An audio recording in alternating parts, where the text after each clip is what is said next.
കേരളത്തിലെ ഏറ്റവും വലിയ ക്രൈസ്തവ സമൂഹമായ സീറോ മലബാർ സഭയിൽ നടക്കുന്ന വിശുദ്ധ കുർബാന വിവാദത്തെപ്പറ്റി നിങ്ങൾ ശ്രദ്ധിച്ചിരിക്കുമല്ലോ. അൾത്താരയ്ക്ക് അഭിമുഖമായി പുരോഹിതൻ വിശുദ്ധ കുർബാന അർപ്പിക്കുന്ന രീതി സഭ പൊതുവായി അവലംബിക്കണം എന്ന തീരുമാനം സഭാ സിനഡ് കൈക്കൊണ്ടപ്പോൾ കാലാകാലങ്ങളായി തുടരുന്ന ജനാഭിമുഖ്യ കുർബാന തന്നെ തുടരണമെന്ന് ഒരു വിഭാഗം വാദിക്കുന്നു. ഇതിന്റെ ചരിത്രമെന്ത്? ഈ ചാനലിലെ പുതിയൊരു വീഡിയോയിലേക്ക് സ്വാഗതം. ഞാൻ Justin Thomas and we are Justin conversations.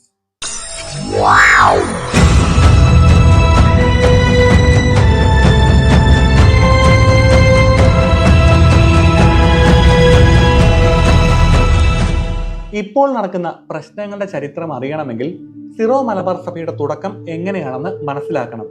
പൊതുവെ അംഗീകരിക്കപ്പെടുന്ന വിശ്വാസം അനുസരിച്ച് ക്രിസ്തു ശിഷ്യനായ മർത്തോമാ ശ്ലീഹ വഴി കേരളത്തിൽ സ്ഥാപിതമായ ക്രിസ്ത്യൻ സഭയാണ് സിറോ മലബാർ സഭ. 16-ാം നൂറ്റാണ്ടിൽ പോർച്ചുഗീസുകാരുടെ വരവ് വരെ ഏക സഭയായി നിലനിന്നിരുന്ന മർത്തോമാ ക്രിസ്ത്യാനികൾ 1599 ഉദയംപേരൂർ സുന്നഹദോസിൽ വെച്ച് റോമൻ കത്തോലിക്ക സഭയുടെ ഭാഗമായി മാറുന്നു. ഇതിനുശേഷം പൗരാണിക സുറിയാനി ആരാധനാരീതി നിലനിന്നിരുന്ന കേരളത്തിൽ ലത്തീൻ വൽക്കരണം ആരംഭിച്ചു.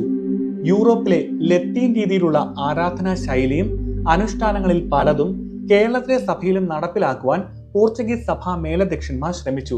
ഇതിനെതിരെ വ്യാപകമായ അഭിപ്രായ വ്യത്യാസങ്ങൾ ഉണ്ടാവുകയും സഭയിലെ ഒരു വിഭാഗം കത്തോലിക്ക സഭയുമായുള്ള ബന്ധങ്ങൾ അവസാനിപ്പിച്ച് പുത്തൻകൂർ എന്നറിയപ്പെടുന്ന അന്ത്യോക്യൻ സുറിയാനി ആരാധനാരീതി സ്വീകരിക്കുന്ന സഭയായി മാറി. കത്തോലിക്ക സഭയുമായുള്ള ഐക്യത്തിൽ തുടർന്നു പോന്ന വിഭാഗമാണ് സിറോ മലബാർ സഭ എന്നറിയപ്പെട്ടത്.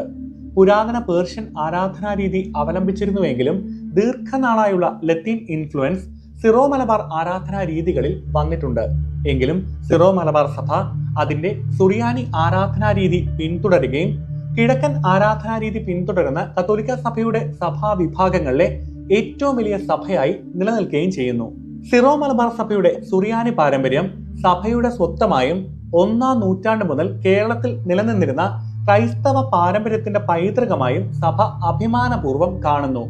ഈ പഴയ സുറിയാനി പാരമ്പര്യത്തിലും ലോകമെമ്പാടുമുള്ള റോമൻ കത്തോലിക്ക സഭയുടെ പാരമ്പര്യങ്ങളിലും വൈദികൻ അൾത്താരയ്ക്ക് അഭിമുഖമായി വിശുദ്ധ കുർബാന ചൊല്ലുന്ന രീതിയാണ് നിലനിന്നിരുന്നത്. ആഡ് ഓറിയന്റം എന്നാണ് ഈ രീതി അറിയപ്പെടുന്നത്.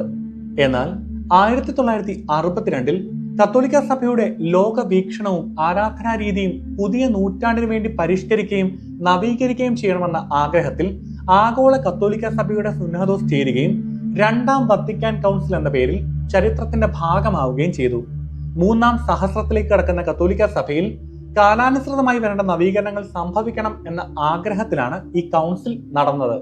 ഈ നവീകരണത്തിന്റെ ഭാഗമായി കത്തോലിക്ക സഭയുടെ ആരാധനാ രീതിയിലും വലിയ മാറ്റങ്ങൾ ഉണ്ടായി. അതുവരെ ലത്തീൻ, സുറിയാനി പോലെയുള്ള കൗദാശിക ഭാഷകളിൽ മാത്രം ചൊല്ലിയിരുന്ന വിശുദ്ധ കുർബാന അതത് നാട്ടിലെ സംസാര ഭാഷയിൽ ചൊല്ലണമെന്നും സുദീർഘമായ ആരാധനാക്രമങ്ങൾ അതിന്റെ സ്വത്വം നഷ്ടപ്പെടാതെ തന്നെ ചുരുക്കി അർപ്പിക്കപ്പെടണമെന്നും തുടങ്ങി കത്തോലിക്ക സഭയുടെ മറ്റ് സഭകളോടും മതങ്ങളോടും ശാസ്ത്ര സാങ്കേതിക വിദ്യകളോടുമുള്ള സമീപനത്തിൽ വിപ്ലവകരമായ മാറ്റങ്ങൾ കൊണ്ടുവന്ന കത്തോലിക്ക സഭയുടെ ചരിത്രത്തിലെ നിർണായക ഏടായിരുന്നു 2-ാം വത്തിക്കാൻ കൗൺസിൽ. ജനങ്ങൾ ആരാധനയിൽ കൂടുതൽ ഇൻവോൾവ് ചെയ്യണമെന്ന സഭയുടെ ആഗ്രഹത്തിൽ ഈ കൗൺസിൽ വെച്ചെടുത്ത തീരുമാനമാണ് ജനങ്ങളെ അഭിമുഖീകരിച്ച് വൈദികൻ വിശുദ്ധ കുർബാന അർപ്പിക്കുന്ന വേഴ്സസ് പോപ്പുലം എന്ന രീതി. കത്തോലിക്ക സഭയുടെ ലത്തീൻ വിഭാഗത്തിൽ മുഴുവൻ ജനാഭിമുഖ്യ കുർബാന അംഗീകരിക്കപ്പെട്ടുവെങ്കിലും കത്തോലിക്ക സഭയുടെ കീഴിലുള്ള ഈസ്റ്റേൺ സഭകളിൽ പലതും പുരാതന രീതിയിലുള്ള ആഡ് ഓറിയന്റം കുർബാനകൾ തന്നെ തുടർന്നു പോന്നു. ഉദാഹരണത്തിന് കേരളത്തിലെ കത്തോലിക്ക സഭയിലെ മറ്റൊരു വിഭാഗമായ സിറോ മലങ്കര സഭയിൽ 2-ാം വത്തിക്കാൻ കൗൺസിലിന് ശേഷവും അൾത്താര അഭിമുഖമായുള്ള വിശുദ്ധ കുർബാനകൾ തുടർന്നു പോന്നിരുന്നു. എന്നാൽ സിറോ മലബാർ സഭയിൽ ലത്തീൻ സഭയിലേതുപോലെ ജനാഭിമുഖ്യ കുർബാന അവലംബിക്കുകയായിരുന്നു. നേരത്തെ പറഞ്ഞതുപോലെ സിറോ മലബാർ സഭ കത്തോലിക്ക സഭയുടെ കിഴക്കൻ സഭകളുടെ കൂട്ടായ്മയിലെ ഭാഗമാണ്. ആഗോള കത്തോലിക്ക സഭയിൽ 2 വിഭാഗങ്ങളാണ് ഉള്ളത്. റോമൻ അഥവാ ലത്തീൻ ആരാധനാ രീതി പിന്തുടരുന്ന ലത്തീൻ സഭയും മാർനേറ്റ്, അർമീനിയൻ, അന്ത്യോക്യൻ, കാൽവിയൻ തുടങ്ങി അനേകം പൗരസ്ത്യ പാരമ്പര്യങ്ങൾ പിന്തുടരുന്ന ഈസ്റ്റേൺ കത്തോലിക്ക സഭകളും.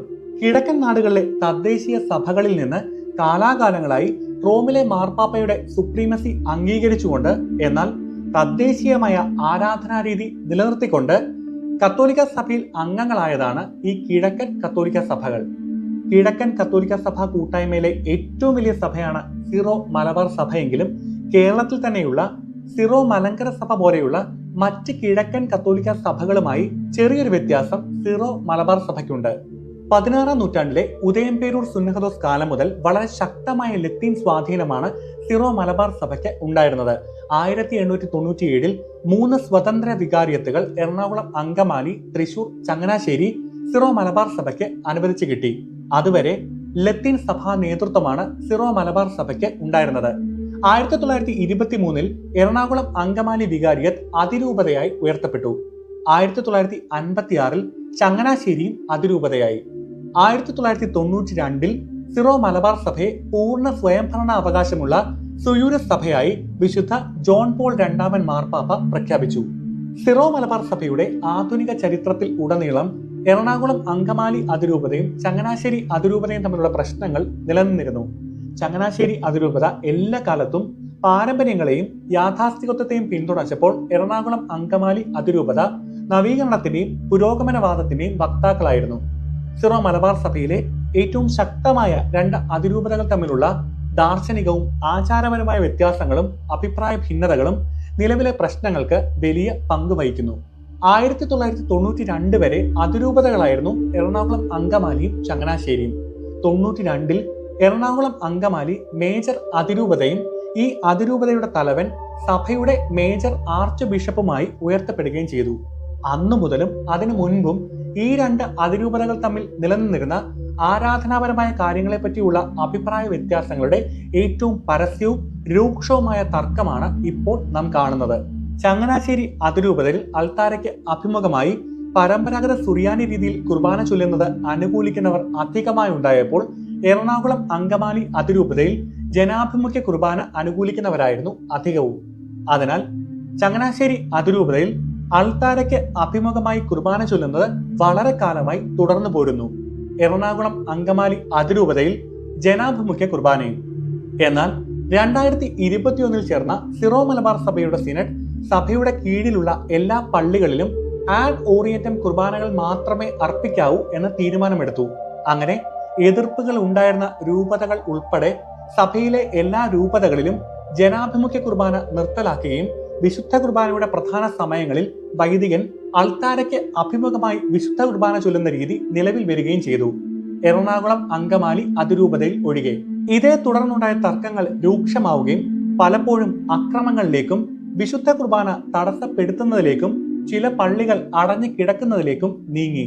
2023-ൽ ഫ്രാൻസിസ് മാർപ്പാപ്പ സിറോ മലബാർ സഭയിൽ മുഴുവൻ ആഡ് ഓറിയന്റം കുർബാനകൾ അർപ്പിക്കണമെന്ന് ആഹ്വാനം ചെയ്തുവെങ്കിലും അപ്പോഴും എറണാകുളം അങ്കമാലി അതിരൂപത ജനാഭിമുഖ്യ കുർബാനയെ പിന്തുണച്ചു. ഇപ്പോഴും ഈ പ്രശ്നത്തിന് ശാശ്വതമായ ഒരു പരിഹാരം കണ്ടെത്തുവാൻ സിറോ മലബാർ സഭയ്ക്ക് സാധിച്ചിട്ടില്ല. സിറോ മലബാർ സഭയിൽ ഒരു പിളർപ്പുണ്ടാകും എന്നുവരെയുള്ള സംസാരങ്ങൾ ഉയർന്നു വന്നു. കേരളത്തിലെ ഏറ്റവും വലിയ ക്രിസ്ത്യൻ വിഭാഗമായ സിറോ മലബാർ സഭയിൽ നിലനിൽക്കുന്ന ഈ തർക്കങ്ങൾ കേരളത്തിലെ ക്രൈസ്തവ സമൂഹത്തെ മുഴുവൻ വേദനിപ്പിക്കുന്നതാണ്.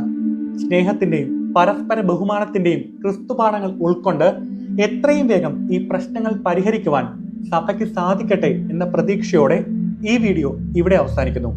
പക്ഷേ കോൺവെർസേഷൻസ് അത് തുടർന്നുകൊണ്ടേയിരിക്കും. We were just in conversations.